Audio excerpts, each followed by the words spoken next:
figured out the answers to everything that ails us? No, but we have lots of questions.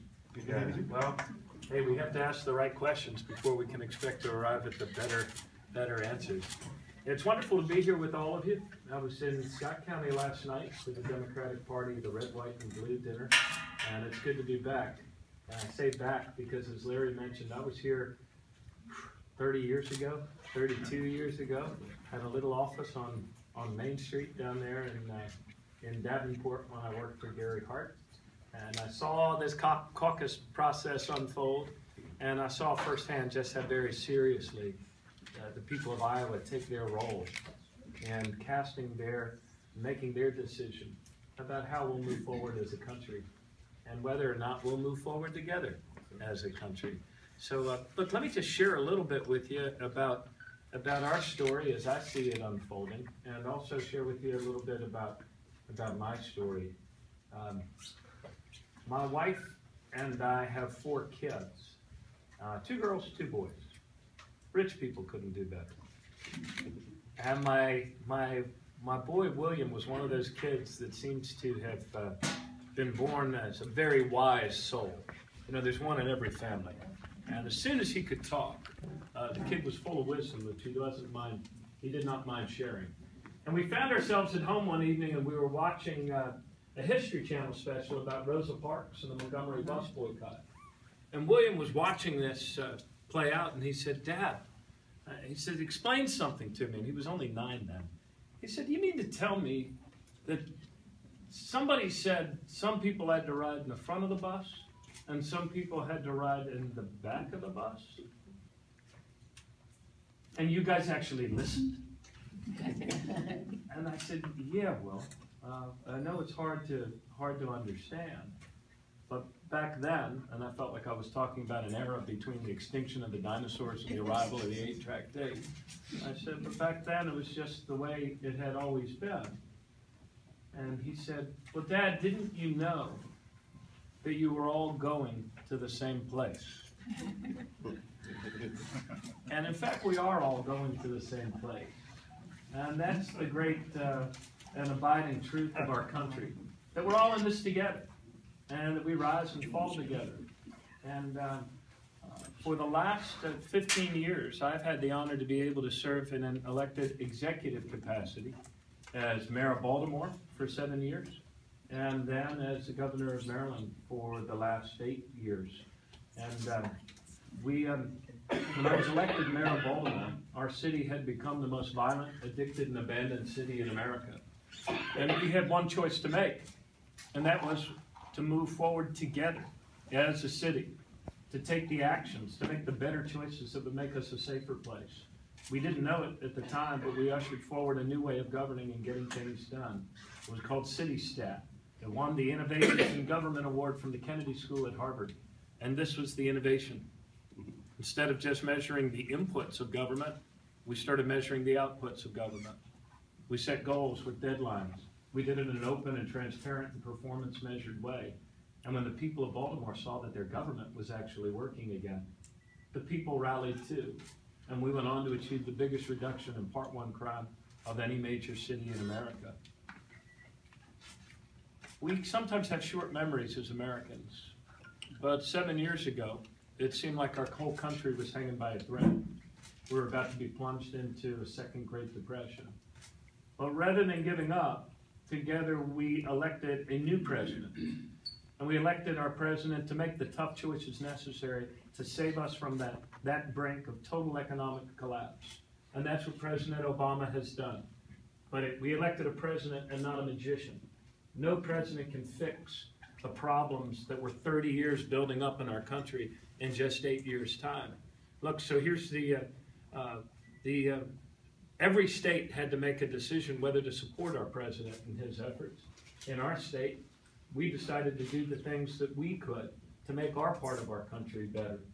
And we cast aside the old failed policies of the past of trickle-down economics. And you've heard the story. We've all heard it for 30 years. And some of us as Democrats were even complicit in it. And it was that somehow if you concentrate wealth at the top and keep wages low, that makes our economy better. It didn't make our economy better. It instead plunged us into the worst recession we've seen since the Great Depression. So in Maryland, we made different choices. Realizing that we were all in this together, we actually, for the first state to pass a living wage. We raised the minimum wage. We increased our goals for minority and women business participation through our state procurement laws. We made it easier rather than harder for people and workers to join forces together, to bargain collectively. Instead of doing less for our children's education, we invested more in education. And for the first time ever, made our state's public schools the best in the country for 5 years in a row. We went for 4 years in a row without a penny's increase to college tuition. And all of these things were choices. They were the choices that we had the freedom to make and that we chose to make so that our children could be winners in this changing economy. And the result was a rate of job creation that was faster than our neighbors to our north or south, and the highest median income in America for 8 years in a row.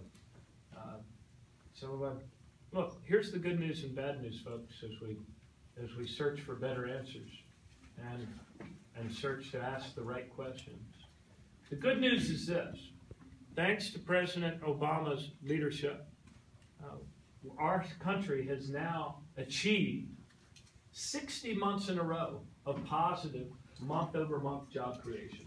That's like 5 years in a row now, where instead of losing jobs, we're gaining jobs every month. So that's the good news. But the bad news is this. We're also experiencing 12 years in a row of declining wages in our country. We have allowed ourselves to get to such a point because of the choices we've made and the choices we failed to make. We have allowed corporate power and wealth to become so concentrated as rarely ever before in our country, and we're all paying for it. And we're paying for it in declining wages. There was a story that came out the other day, just yesterday, I think. It was a Pew Foundation report that looked at every state and what's happened over the last 13 years. In your state, your median wages, median income, has declined from $54,000 in 2000 down to $52,000. And that's not the way our country's supposed to work. And that's not the way our economy is supposed to work. The essence of this American dream that we share, that for a lot of our neighbors seems to be hanging by a thread, the essence of that dream says that if you work harder, you should be able to give your children a better life through your work, through your hard work. That was the country that our parents and grandparents loved. And it was the economy that they built through the choices they made, the better choices, raising the minimum wage so it was always above the poverty threshold, the GI Bill, making sure that banks couldn't gamble with our money and wreck our entire economy. We made different choices in the next 30 years, and it concentrated wealth, but it did not make our economy better for the vast majority of us. And that's the main issue on the table right now. How do we make better choices so that our economy works again for all of us? Because without a good job and without the ability to give your children a better life, that dream falls apart. And when that dream is denied, our lives shrink. All of our lives shrink. And instead of living in the light of possibility, we retreat from one another. And we live our lives out in a darkness, in a fear, in that atmosphere of scarcity that's been hanging over our country now for far too many years. I'll leave you with this. The great poet laureate of America, Bruce Springsteen, asked the question, is a dream a lie if it don't come true?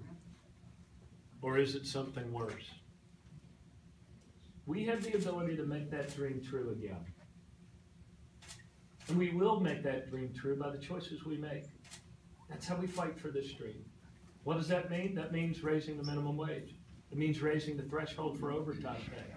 It means instead of undermining Social Security, we expand Social Security benefits so that our seniors can live their years out with dignity. It means that we actually step up and rein in a reckless gambling with our money on Wall Street that has the potential to wreck our economy again just like it did before.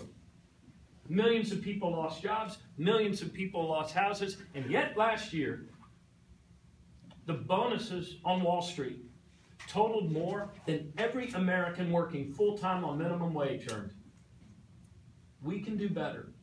There are better choices to be made, and there is a better day ahead for our country if we realize that we have the power to make it so. Thanks very, very much.